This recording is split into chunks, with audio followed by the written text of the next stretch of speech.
annual dinner celebrates the achievements of all our folks who take part in our programs every day. But tonight we also honor the many gifts that all of you have helped to make those services possible so our people can achieve a level of independence and dignity. Each year at this annual dinner, the Spirit of Avenues Award is given to an individual who embodies the fervor, love, concern, and support for the individuals that you just saw on the screen and who are in the room here tonight.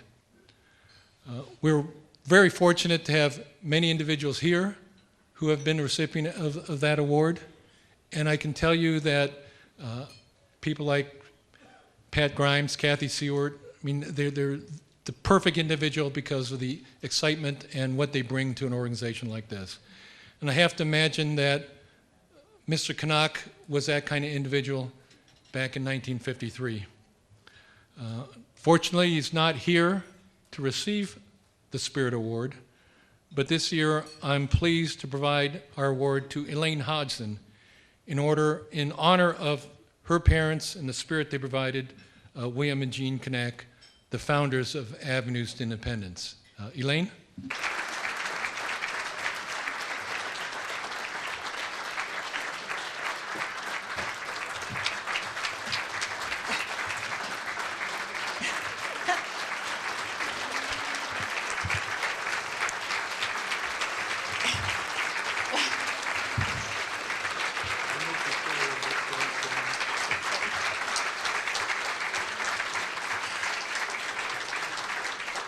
I am so moved and proud and happy that you're honoring my parents tonight. And I don't know that I deserve to receive the award, but I am very happy that you're naming the award now after them. And I'm also very happy to have my granddaughter and the great-granddaughter of my parents, would have been the only great-granddaughter at this point. And my dad and mom would be so thrilled that she's up here with me on her first debut in speaking. And we can only hope she says a few words a little later. But you want to be up here, yes. So, yes, I'm very proud. And also here with me is the rest of my close family and friends, and my husband, Larry, my kids, Christopher, Ben, and Sarah, and the mother of this lovely girl, Stephanie, and their dad, Richard, and Sarah's boyfriend, Elia, and my childhood friend and long-suffering friend, Debbie Bott. So they're all here at my table. I'm very happy about that they could be here and see my dad and mom honored. So I have some pictures. I don't know, are they up? Is there anything up? Okay. This is okay. I can see it. More or less. Okay, yeah, that's. I found a bunch of pictures in my dad's house when I cleaned it out. You'll be glad that I didn't get to all of them, but I have scanned some and have them to show you. My dad grew up poor, and they probably didn't have a camera when he was a kid, and I don't have pictures of him in those days. But he grew up. He was born in a house in Park Ridge.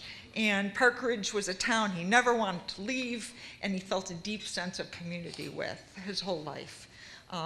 He quit school young. He lived during the Depression, and he was out to make money for his family. And he worked at the Pickwick Theater that still exists. He was a projectionist, or was trying to be a projectionist, and he loved movies. That was his passion. But he was also a very religious person, and he ended up going to Moody Bible Institute in downtown Chicago with the thought of becoming a minister. That is where he met my mother, who was also going to Moody Bible Institute at the time. And soon they decided to marry and start a family. They were both only children, and my dad wanted to have a large family, so he got my mom an engagement ring that had 6 small diamonds on it for each kid that he wanted to have. Maybe that's why my mom's not smiling in that picture. I don't know. Actually, you'll see my mom doesn't smile in pictures. She didn't like her smile, even though she had a great smile. Okay. At that time when they got married, it was the Depression, and he decided to get a steady job now as a postman, a good government steady job.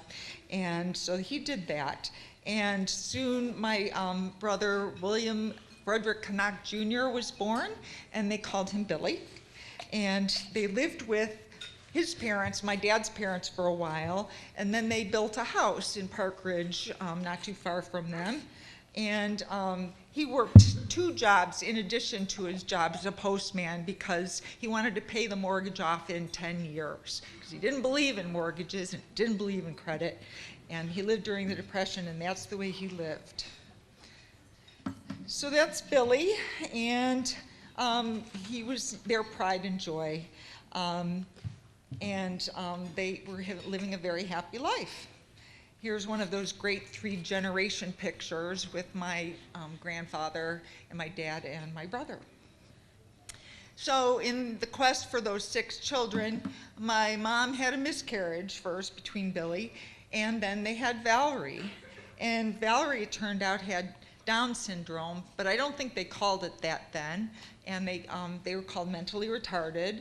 And I don't think they even knew what the genetic connections were or why it happened. But they knew what it was about. They knew what it meant to their lives. But the thing is they didn't treat Valerie like they would have other people did in those days. A lot of times people with this syndrome were sent to institutions, and they didn't live in the homes that they started in. But they treated Valerie like any other child that they would have had. They loved her very much. And you can see Billy also loved her and cared for her, and it was good.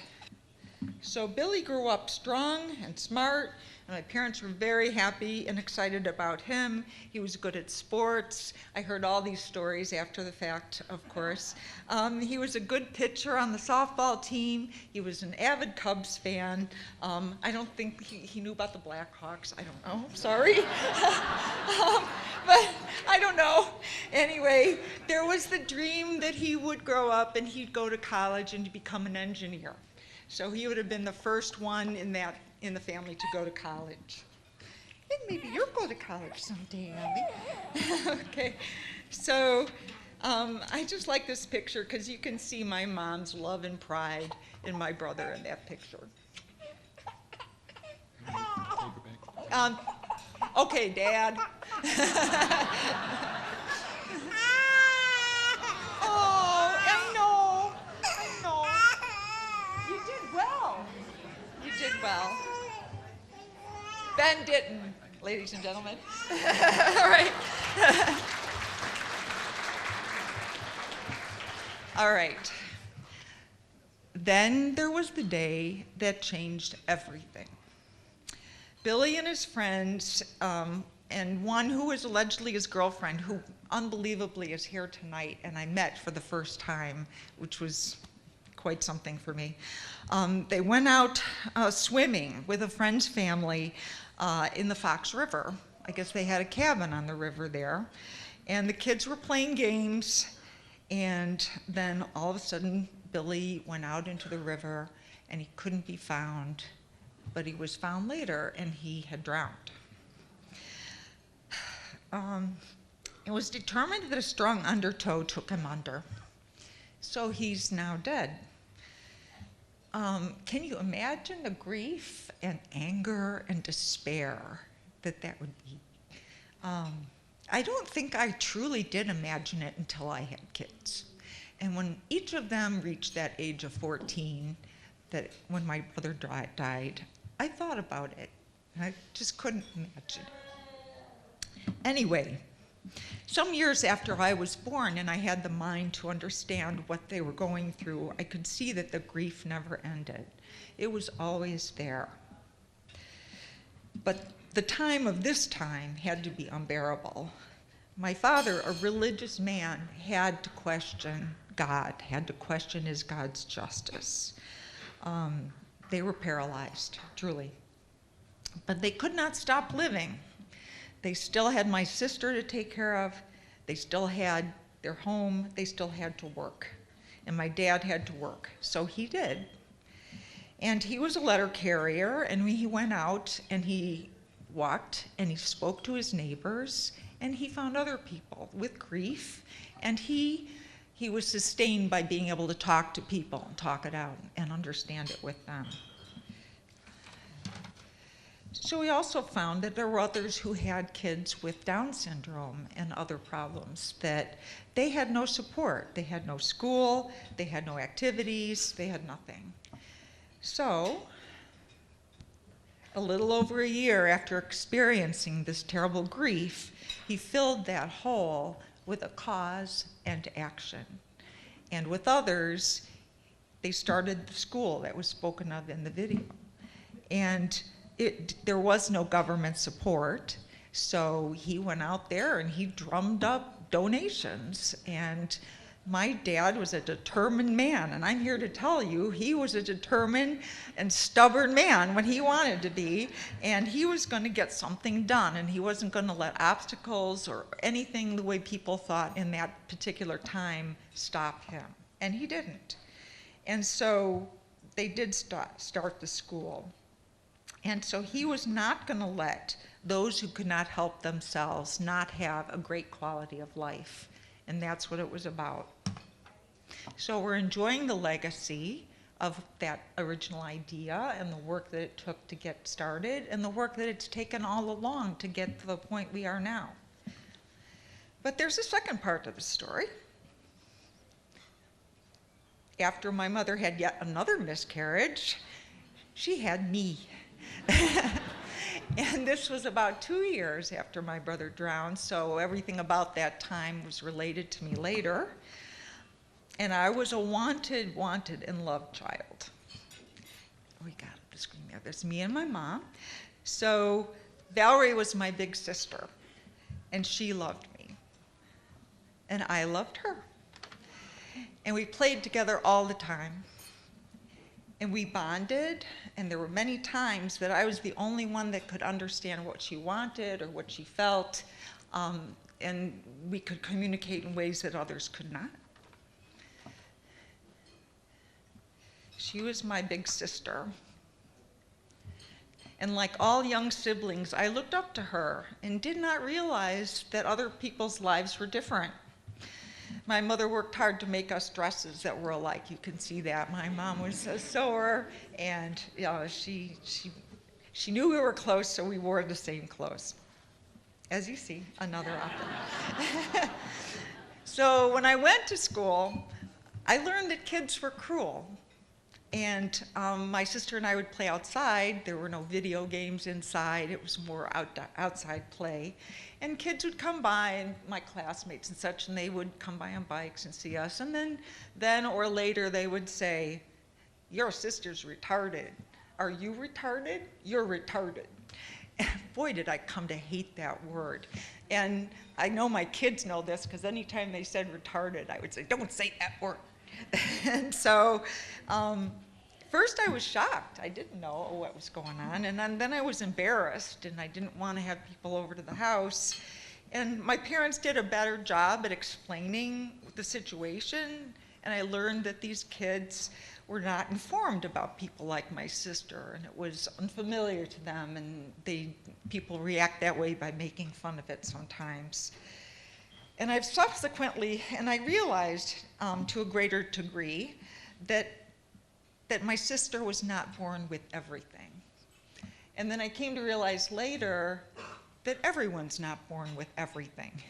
We all have something that's not quite right. So the way my parents treated Valerie, and Valerie herself, showed me dignity in all life.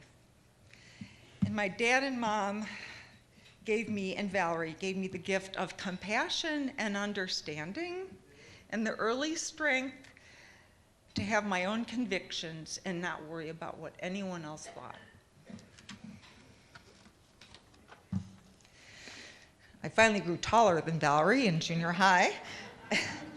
And no matter what we did, we went on vacations, we went out, we would do whatever we did, Valerie was with us. She was part of the family. My parents never treated her any different than me. although I was obviously growing up to be an adult, normal person, and my sister would really never have the intellectual capacity beyond like 3 or 4 years old. So I remember one great time in Utica, New York, we were in a restaurant, and my sister, who, you know, doesn't have all the social conventions in the world, gave out this huge burp. It resonated throughout the restaurant. And there was a table nearby with some businessmen or something, and they just kind of stopped. And all of a sudden, they just burst into laughter. And like, then the whole restaurant burst into laughter. But it wasn't like I'm laughing at you and you're crazy. It was like, we're all laughing together. We understand. We understand this was just the way it is. And it just felt kind of good that people were understanding. And it came a long way, that people are understanding. I love this picture. They all look so happy. Even my mother is smiling. So Down syndrome people are full of love, joy, and a pure heart. They can be emotional.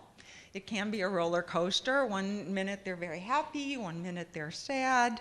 It is kind of like a child.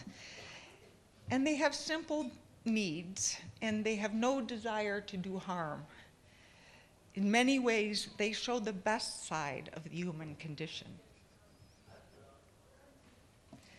So my mom poured her love and support into me and my sister in the face of many tragedies throughout her whole life. My dad showed me that even great sadness can be overcome and inspire action. One person can start something that directly helps thousands of people over time. They were all significant role models.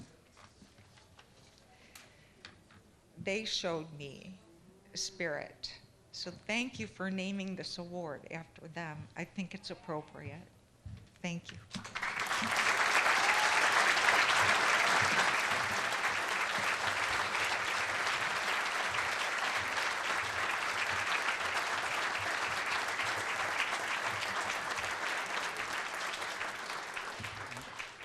Elaine, on the occasion of our 65th anniversary, it's with great pleasure that I present to you the Spirit of Avenues Award on behalf of your mother and father and what they did for our organization. And want you to know that going forward, this award will be given out on the annual basis and be called the William and Jean Knaack Spirit of Avenues Award. So thank you very much.